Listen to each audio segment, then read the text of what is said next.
to the Farmer Supply Association Agriculture Report. I'm Randy Kopechka, agronomist with Farmer Supply Association. Well, as you can see, we're doing something just a little bit different this month. We're doing a Zoom session to record my program.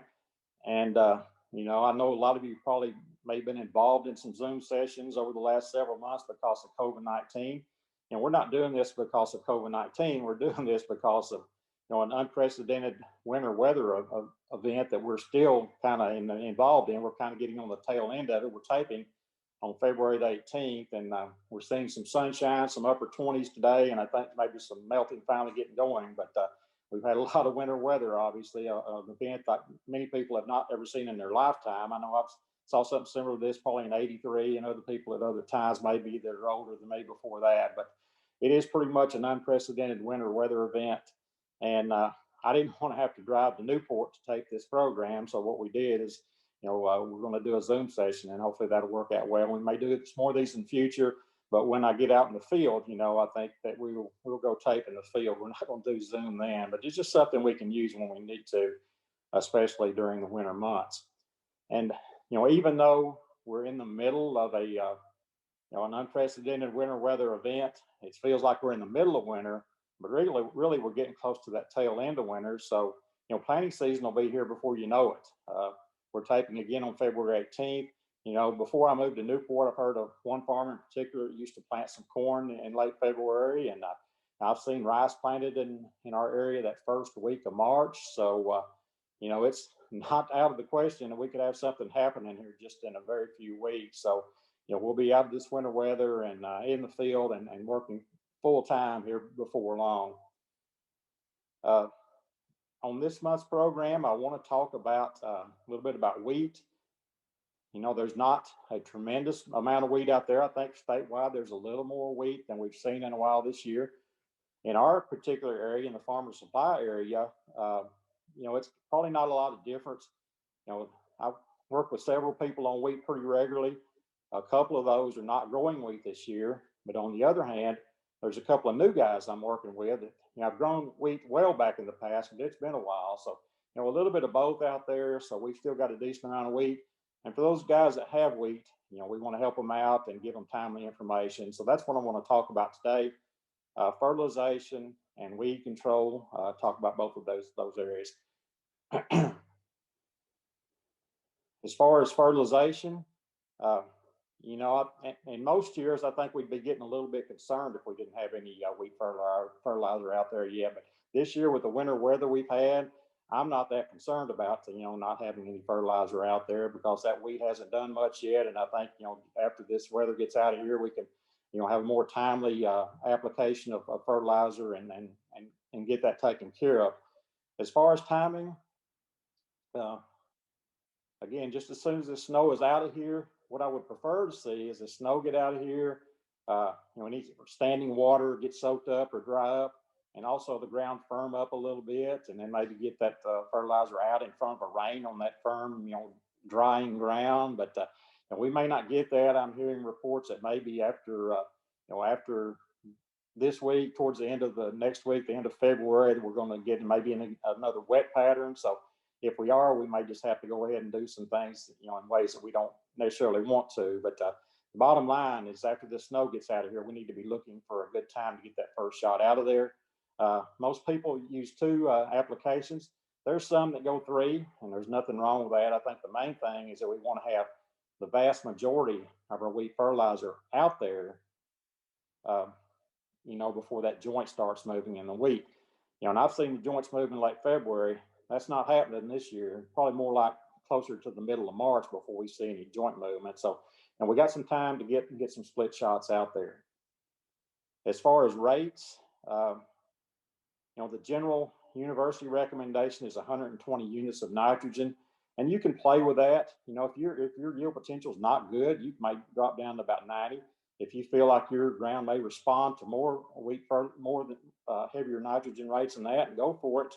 Don't go crazy with it, but I think you might want to bump it a little bit if you know that your ground responds to higher rates of nitrogen, and you can up that rate just a little bit. But play with that rate if you need to. But again, 120 units is probably the general rate.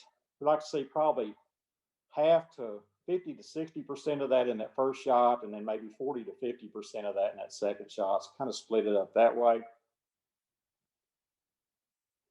As far as additional nutrients, sulfur on sandy ground is extremely important. So let's get sulfur on this sandy ground. You know, the university recommendation is to put 20 units in with that first application, and that's enough. But you know, on some of our really sandy soils, especially in northwest Jackson County, we see that that's not enough on a wet year. So I like to put sulfur in both applications. Generally, probably 75 pounds or so of ammonium sulfate in with each application to make sure you got enough fertilizer out there, enough sulfur out there to avoid any kind of deficiency.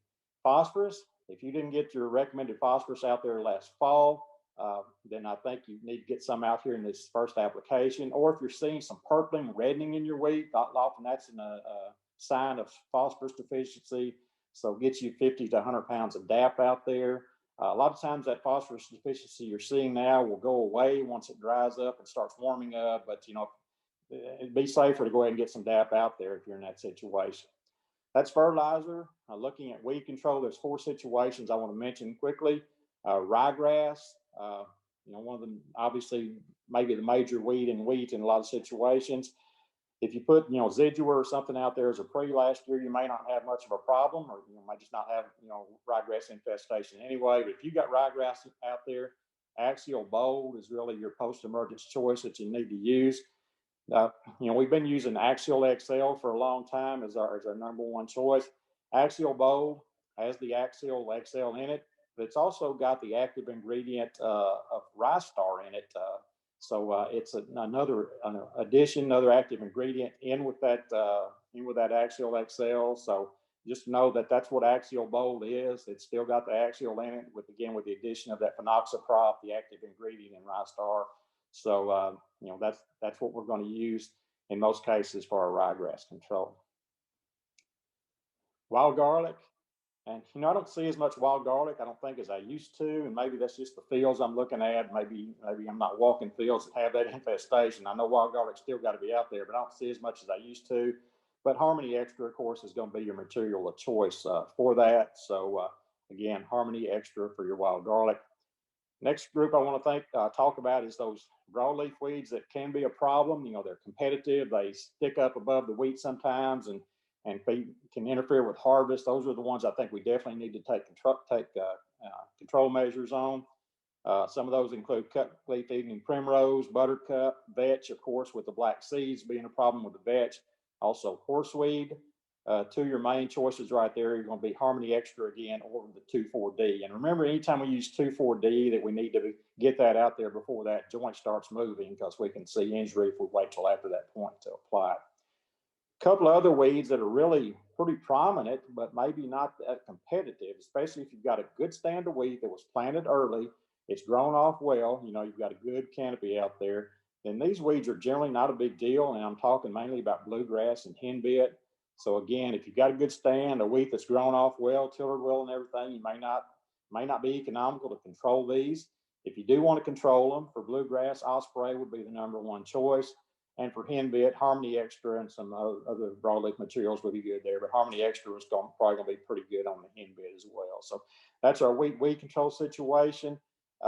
With that, we want to wait and get some better temperatures before we apply these herbicides. So the weeds will be active, the herbicides will be more active. So I'd like to see about a week of temperatures between 55 and 60 degrees or above before I start applying these herbicides. And I think we'll get better control. We'll certainly get quicker control if we do that. So, that's kind of where we're at right now. With our wheat crop, we need to start taking some action as soon as the snow is off. And, next month we may be out in the field talking about planting. So I'm looking forward to that. And until next time, this has been Randy Kopechka with your Farmer Supply Association Agriculture Report.